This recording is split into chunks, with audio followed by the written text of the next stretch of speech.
Assalamualaikum warahmatullahi wabarakatuh. Halo teman-teman, pada kesempatan kali ini kami akan menyampaikan materi mengenai morfologi bahasa. Sebelumnya, izinkan saya memperkenalkan anggota dari kelompok 5. Yang pertama ada Alvindi Rosa Nurjaiti, Gandhi Bastian, Hasyanah Jamilah, Iken Arina Azifah, dan saya sendiri Tutut Hanifah. Apa itu morfologi? Morfologi merupakan ilmu yang mempelajari seluk-beluk kata atau struktur kata serta pengaruh perubahan-perubahan bentuk kata terhadap makna dan kelas kata. Kata morfologi berasal dari Yunani, terdiri dari kata morpho yang berarti bentuk dan logos yang berarti ilmu. Pengertian morfologi menurut para ahli. Menurut Zainal Arifin dan Juwaiyah, morfologi ialah ilmu bahasa tentang seluk-beluk bentuk struktur kata. Yang kedua, menurut Verhaert, morfologi merupakan salah satu cabang linguistik yang mengidentifikasi satuan-satuan dasar bahasa sebagai satuan gramatikal tulisan. Yang ketiga, menurut Ramlan, morfologi ialah bagian dari ilmu bahasa yang khusus membicarakan struktur kata serta pengaruh perubahan-perubahan struktur kata terhadap arti kata. Selanjutnya, menurut Rusmaji, morfologi ialah pembahasan mengenai kata, bagian-bagiannya, dan proses terbentuknya kata. Menurut Rida Laksana, morfologi adalah suatu bidang linguistik yang mempelajari morfem dan segala kombinasinya dari struktur bahasa. Selanjutnya, menurut Crystal, morfologi ialah suatu cabang tata bahasa yang membahas tentang struktur dan bentuk kata, utamanya struktur dan bentuk kata tersebut melalui penggunaan morfem. Apa itu morfem?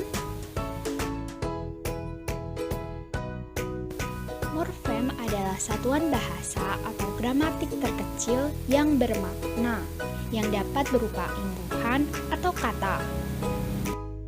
Susunan morfem yang diatur menurut morfologi suatu bahasa meliputi semua kombinasi yang membentuk kata atau bagian dari kata. Morfem digunakan sebagai pembeda makna dengan menggabungkan morfem itu dengan kata yang memiliki arti leksikal, yang nantinya terdapat makna baru akibat penggabungan tersebut. Contoh kata baik dengan membaik. Kata baik hanya memiliki satu morfem, sedangkan kata membaik memiliki dua morfem terikat, yaitu me dan morfem bebas yaitu baik. Selanjutnya adalah jenis-jenis morfem. Morfem dibedakan menjadi 7. Berdasarkan kemampuan distribusi. Morfem bentuk bebas adalah morfem yang dipakai dalam bentuk sendiri. Contohnya, kamu, aku, mana, dan lain sebagainya. Yang B, morfem bentuk semi bebas. Secara morfologis, artinya telah berwujud kata tetapi masih terikat secara sintaksis. Bentuk-bentuk seperti dan, tetap, agar, untuk, melainkan, hingga, ketika, walaupun, demi, karena, namun, semuanya merupakan kata tetapi terikat secara sintaksis.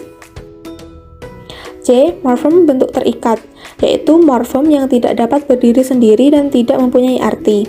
Makna morfem terikat baru jelas setelah morfem tersebut dihubungkan dengan morfem lain, yaitu seperti prefix atau awalan, seperti me, ber, ter, di, ke, pe, per, dan se. Selanjutnya infix atau sisipan, seperti m, l, dan r. Yang ketiga, sufiks atau akhiran, seperti an, i, kan, man, wati, wan, dan da. Selanjutnya, konfiks atau gabungan, seperti ke an, pe an, per an, me kan, dan di kan. Yang D, Morfem bentuk unik adalah morfem yang hanya dapat digabungkan dengan bentuk tertentu. Contohnya, kata renta dengan tua, belia dengan muda, dan lain sebagainya. Selanjutnya, berdasarkan sumber. Morfem bahasa dikelompokkan atas morfem asli dan morfem serapan. Morfem asli seperti rumah, batu, air, dan morfem serapan seperti koperasi, standar, dan lain sebagainya. Dilihat berdasarkan relasi antar morfem dibedakan menjadi dua, yaitu morfem utuh dan terbelah. Morfem utuh adalah morfem yang di deretannya tidak terpisah dan merupakan satu kesatuan. Contohnya meja, kursi, rumah, dan lain sebagainya. Sedangkan morfem terbelah adalah morfem yang terpisah dari pemakaiannya. Contohnya morfem ke-an pada kata kerajinan. Selanjutnya berdasarkan jumlah fonem. Dilihat dari jumlahnya, morfem-morfem itu berunsur satu atau lebih dari satu. Morfem berunsur satu fonem disebut monofonemsis. Contoh dari morfem satu yaitu memetik. Sedangkan morfem berunsur lebih dari satu fonem disebut poliofonemsis. Contohnya kan, di, ke, ber, dan men. Selanjutnya berdasarkan produktivitas. Morfem ini terbagi menjadi dua, yaitu morfem produktif dan improduktif. Perbedaan morfem dengan kategori ini berlaku baik untuk afiks maupun non-afiks. Afiks produktif merupakan afiks yang terus-menerus mampu membentuk kata-kata baru. Contohnya batu, membatu, batuan, berbatu, batu-batu, bebatuan. Afiks tidak produktif merupakan afiks yang sudah tidak bisa mampu membentuk kata-kata baru, contohnya arloji. Selanjutnya berdasarkan makna. Dipandang dari maknanya, morfem dibedakan menjadi morfem bermakna leksikal dan morfem bermakna gramatikal. Makna leksikal merujuk pada makna yang ada pada leksikon. Morfem kuda, batu, besar, gemuk bermakna leksikal, menanyakan binatang, benda, sifat, dan sebaliknya morfem afiks seperti ber, ter, me, men, dan lain-lain baru bermakna jika dilekatkan pada morfem lain. Bentuk ber tidak bermakna, tetapi ketika dilekatkan pada kata sepatu menjadi bersepatu, maka pada bentuk bersepatu bermakna. Selanjutnya, jenis morfem berdasarkan keterbukaan bergabung dengan morfem lain. Dilihat dari distribusinya, morfem dibedakan menjadi morfem tertutup dan morfem terbuka. Morfem terbuka berarti morfem itu bisa terdistribusi dengan morfem lain, sedangkan morfem tertutup tidak bisa terdistribusi dengan morfem lain. Bentuk sudah dan telah secara semantik bermakna sinonim, termasuk kalau kedua bentuk itu diberi imbuhan se menghasilkan bentuk sesudah dan setelah. Contoh morfem terbuka: sapu, menyapu, disapu, tersapu, disapukan, dan lain-lain. Contoh morfem tertutup: piring. Selanjutnya, proses morfologi. Jenis proses morfologi. Yang pertama adalah pengafiksan, komposisi, deduplikasi, dan abreviasi. Pengafiksan. Pengafiksan adalah proses pembentukan kata dengan menambahkan afiks atau imbuhan pada bentuk dasar, baik bentuk dasar tunggal maupun kompleks. Prefiks. Prefiks adalah imbuhan yang ditambahkan pada bagian awal sebuah kata dasar yang sering disebut awalan. Jenis prefiks antara lain men, di, ber, ter, ke, pen, se, dan pen. Sufiks. Sufiks adalah afiks yang ditambahkan pada bagian belakang kata dasar atau morfem terikat yang diletakkan di belakang suatu bentuk dasar dalam membentuk kata. Infiks. Infiks adalah morfem yang disisipkan atau diselipkan di tengah kata dasar atau sisipan. Contoh infiks dalam bahasa Indonesia antara lain L, R, M, dan in. Konfiks.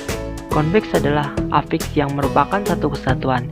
Contoh konfiks dalam bahasa Indonesia adalah ke-an, pen-an, per-an, dan ber-an.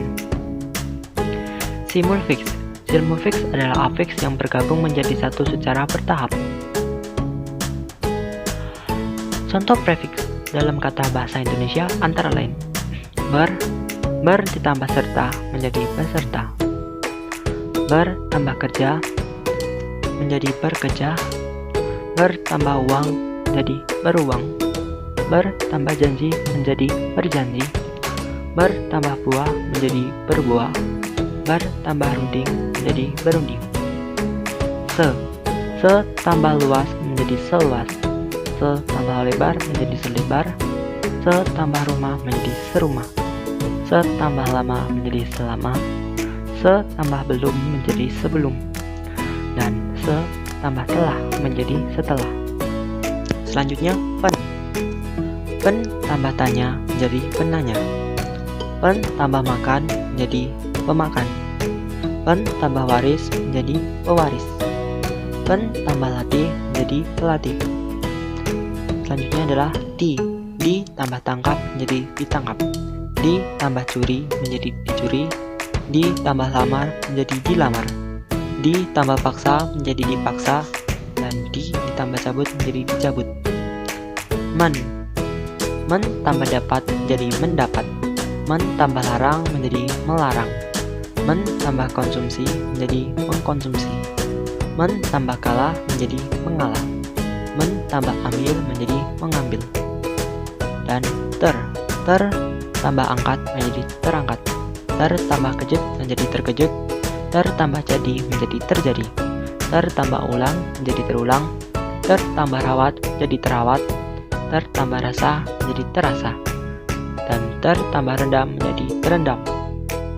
Ke tambah luar menjadi keluar, per tambah riang menjadi periang, tambah tanda menjadi pertanda, tambah angkat menjadi perangkat, dan tambah rusak menjadi perusak. Contoh sufiks dalam bahasa Indonesia adalah i, an, dan kan. Dalam bahasa Sanskerta ada sufiks wan, ma, wati. Sufiks dalam bahasa Inggris seperti ir, is, ismi, asi, asasi, si, il, al, if, ik, ika, er, or, an, us, si, ing, dan lain-lain. Contoh kata asing: demonstrasi, standarisasi, produksi, produsen, produser, produsir, direktur, direksi, direktorium, dan sebagainya.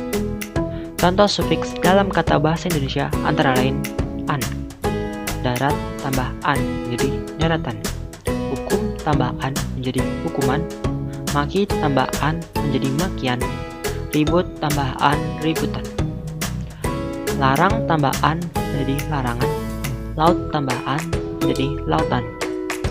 I, garam tambah i menjadi garami, menembak tambah i menjadi menembaki, tabur tambah i menjadi taburi, siram tambah i menjadi sirami, basuh tambah i menjadi basuhi. Kan, buka tambahkan menjadi bukakan, keluar tambahkan menjadi keluarkan, masuk tambahkan menjadi masukkan, naik tambahkan menjadi naikkan, tarik tambahkan menjadi tarikan, laku tambahkan menjadi lakukan, beri tambahkan menjadi berikan, misal tambahkan menjadi misalkan, dan terus tambahkan menjadi teruskan. Contoh infiks dalam bahasa Indonesia antara lain el, er, em, dan in. Contoh dalam kata bahasa Indonesia antara lain gerigi, serabut, seruling, cerita, telunjuk, gelembung, leluhur, telapak, melaju, gemuruh, jemari, kemilau, temali, temurun, kerjain, dan sambungin. Contoh konfiks dalam bahasa Indonesia adalah kean, penan, peran, dan beran. Contoh kata berkonfiks antara lain kecamatan, kelautan, keburukan, keadilan, pendudukan, pendinginan, pembukuan, persekutuan, perseteruan, perdamaian, berserakan, bertebaran, dan berdesakan. Contoh simulfiks dalam bahasa Indonesia adalah menkan, meni, memperkan, memberi, berkan, terkan, perkan, dan senya. Contoh simulfiks dalam kata antara lain mendengarkan, membicarakan, membacakan, menuliskan, memberikan, membacai, menulisi, mencubiti, menciumi, memperdengarkan, mempertontonkan, mempersilakan, mempersenjatai, memperbaharu, bersekutukan, beralaskan, bersenjatakan, terjatuhkan, terjemahkan, terabaikan, pertukarkan, pertaruhkan, persuamikan, seindah-indahnya, secantik-cantiknya, dan sejelek-jeleknya. Reduplikasi. Reduplikasi adalah proses pembentukan kata melalui pengulangan bentuk dasar melalui berbagai cara. Tidak semua kata ulang termasuk dalam jenis reduplikasi yang merupakan proses morfologi. Ada beberapa jenis reduplikasi dalam bahasa Indonesia, antara lain reduplikasi seluruh, reduplikasi sebagian, dan reduplikasi perubahan fonem. Reduplikasi seluruh adalah bentuk ulang dengan cara mengulang seluruh bunyi tanpa adanya perubahan sama sekali. Contoh dalam kata masjid-masjid, gereja-gereja, kata-kata, dan sama-sama. Reduplikasi sebagian adalah bentuk dasarnya morfem kompleks atau berimbuhan, sedangkan yang diulang bentuk dasarnya atau sebaliknya. Contoh dalam kata menendang-nendang, menolong-nolong, membaca-baca, tulis-menulis, membuka-buka, bersiul-siul, dan lain sebagainya. Reduplikasi perubahan fonem adalah bentuk pengulangan dan sebenarnya penuh tetapi terdapat bunyi yang berbeda. Contoh dalam kata lauk-pauk, gerak-gerik, bolak-balik, sayur-mayur, mondar-mandir, dan lain sebagainya. Posisi adalah proses morfologi dengan cara menggabungkan dua morfem dan membentuk satu kesatuan makna. Ciri-cirinya adalah hubungan unsur pembentuknya rapat, unsur pembentuknya tidak dapat dipertukarkan, dan salah satu atau semua unsurnya merupakan pokok kata. Contoh dalam kata kamar mandi, kambing hitam, rumah sakit, kaki tangan, orang tua, kepala batu, besar kepala, mata pelajaran, dan lain sebagainya. Abreviasi. Abreviasi atau pemendekan adalah proses morfologis dengan cara menanggalkan satu atau sebagian morfem sehingga menjadi bentuk baru yang mempunyai status kata. Dalam bahasa Indonesia, abreviasi dibagi menjadi beberapa jenis, diantaranya adalah pemenggalan, kontraksi, akronim, singkatan, lambang huruf, perubahan interan, dan pergeseran kategori. Komponen morfologi. Ada bentuk dasar. Jadi, bentuk dasar itu dapat berupa akar seperti pada baca, pada kata membaca, pahat, pada kata memahat, masak dalam kata memasak, pukul dalam kata memukul, jual dalam kata menjual, dan juang dalam kata berjuang. Lalu ada dalam bentuk polimorfemis, seperti bentuk bermakna, berlari, dan jual beli pada kata kebermaknaan, berlari-lari, dan berjual beli. Lalu dalam proses reduplikasi, bentuk dasar ini dapat berupa akar seperti akar rumah pada kata rumah-rumah, akar tinggi pada kata tinggi-tinggi, dan akar marah pada kata marah-marah. Dalam proses komposisi dapat berupa akar sate pada kata sate ayam, sate padang, dan juga sate lontong. Lalu pembentukan kata. Komponen kedua dalam proses morfologi ini adalah pembentukan kata. Sejauh ini, alat pembentuk dalam proses morfologi adalah afiks dalam bentuk afiksasi, lalu ada pengulangan dalam proses reduplikasi, penggabungan dalam bentuk komposisi, pemendekan atau penyingkatan dalam proses akronimisasi, dan ada pengubahan status dalam proses konversi. Hasil dari proses pembentukan ini dalam proses morfologi atau proses pembentukan kata mempunyai dua hasil, yaitu yang pertama bentuk dan juga makna gramatikal. Wujud fisik ini dari hasil proses afiksasi adalah kata berafiks, disebut juga dengan kata berimbuhan, kata turunan, atau kata terbitan. Lalu untuk wujud fisik dari reduplikasi adalah kata ulang atau disebut dengan bentuk ulang. Dan juga wujud fisik dari hasil proses komposisi adalah kata gabung atau disebut dengan gabungan kata, kelompok kata, atau juga kata majemuk.